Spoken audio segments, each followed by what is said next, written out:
Hey guys, how y'all doing? Today is January 6th, 2013 at 3:20 in the afternoon, and I felt like releasing a video, so here I am creating one. I actually wanted to talk about the global ascension, the consciousness shift, the awakening, whatever it is that you called whatever it has been this last year. Whether it was the fact that you were waiting for one single day, were you waiting for December 21st? Were you changing the whole year? I mean, I'm actually very interested in what you guys have to say, and I'm interested in what you felt throughout the year. I know what I felt throughout the year, and I'm going to talk about that a little bit. But you know, I'm really interested in what you guys felt. And was it a year of awakening? Was it a year of consciousness? Was it awakening? Was it ascension? I mean, for me, it wasn't instantaneous. It wasn't like, oh, suddenly it's December 21st. Suddenly we're all awakened. You know, I was hoping for that, I guess. And it didn't end up being that. But it did, though, kind of, for me. Because this entire year was a year of change. Early off, it started off in the beginning of the year, trying to... Okay, I started off the year seeing symbols and drawing symbols. This was a symbol I started drawing a lot, really early in the year. And I'm sure all of you have seen it. It is the symbol of the Egyptian Eye of Horus, or also known as the All-Seeing Eye, or the... You know, it is the Wedjet, it is your Ajna, it is your crown chakra, it is your spiritual representation, it is your third eye. You know, the symbol represents whatever you need it to. But for me, when I found it, I really needed strength. I needed inner strength. I was pledging a fraternity, and it was a hellhole. I mean... You guys are awesome, but it sucked. It was really hard, and I needed a way to continue working on the things I was working on, to continue doing my schoolwork, to continue pledging the fraternity, to get through it all, to do what was necessary. And I found myself drawing that symbol a lot, and you know, looking it up too, finding different reasons why it had been drawn over the last years, over the last thousands of years actually, and the different cultures that have been using it. And you know, I came to realize it was a symbol. It was a symbol of strength. It was also a symbol of representation of a search for higher consciousness. And when I first started drawing the symbol, I thought I was awaiting awakening. I thought I was looking for a date where the universe would change me and everything would happen exactly as I needed it to. But I realized that it's not something that you can wait for. You know, this thing, this ascension, this activation, it's not something that is worth... No, I'm sorry. It is worth waiting for, but you can't wait for it. You have to do it. You have to read books, and you have to go on different web pages and watch videos and find the meanings of these things and look up synchronicity and find the understanding, find the meaning, and look at the symbols and find the representations and look at the numbers and look at the stars and look at it all. You really do. You have to look at it all. And it's something that over the course of 2012 I did. I started looking up chakras and, you know, meaning behind things and looking for meaning. And everything just started to fall into place. The world started to sync up with itself. Things that I had found when I was younger started making themselves into the way my life works now. You know, I don't know if I've ever talked about these, but these are my chakra stones. And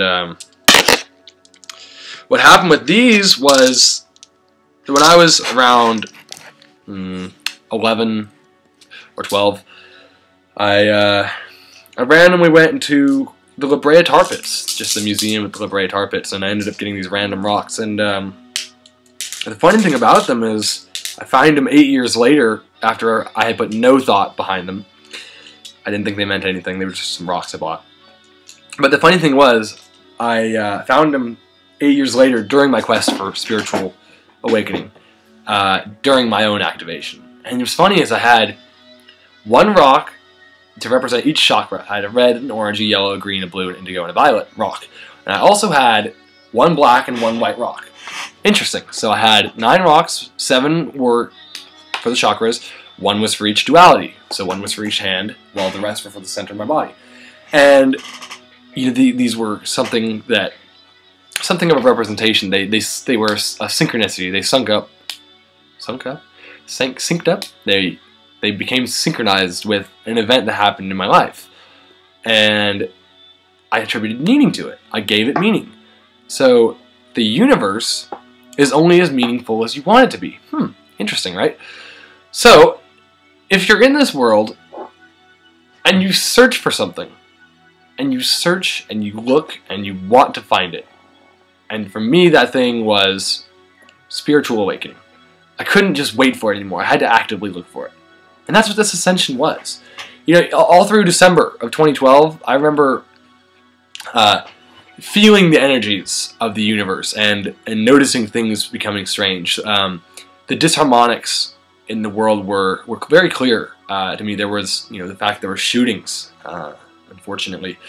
I feel like that was part of a lot of people downloading a lot of information and not knowing how to deal with it. Just kind of having all of these emotions build up right around this time of great climax within the universe. I mean, the universe was creating great energies, and people were scared.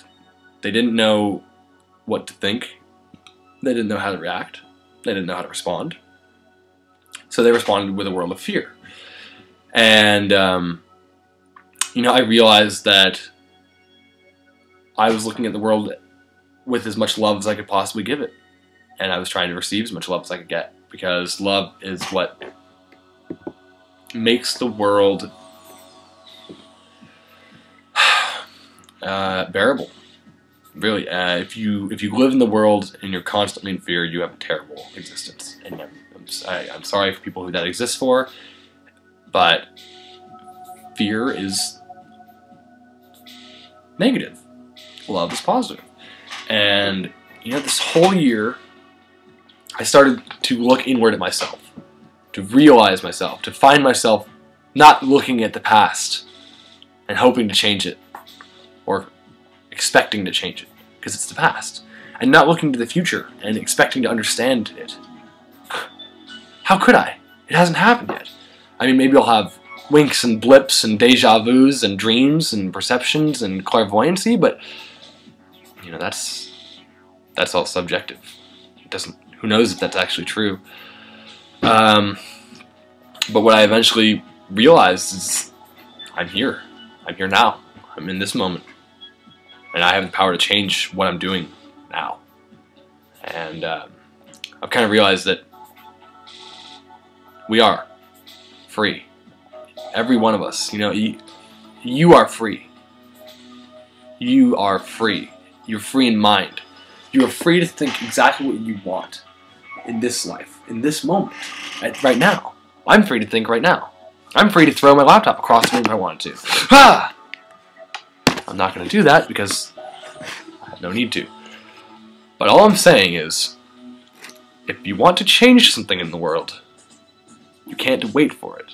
It's not a waiting of awakening. It is doing the awakening. It is finding yourself, being yourself, freeing your mind. And I'm not talking about the Matrix. Oh, free your mind. You'll be able to fly across buildings. No, it is simply a perception. And it is simply a representation of a perception. If you understand yourself, then you have the freedom to understand that which is around you. It's all a distorted mirror. You see, I am you, you are me. We will always be together forever. I've lived your life 1,000 times and you've lived mine 1,000 times. That's how I see the world. It's a karmic restart. But you know what? You're free right now. So you can change things. So long.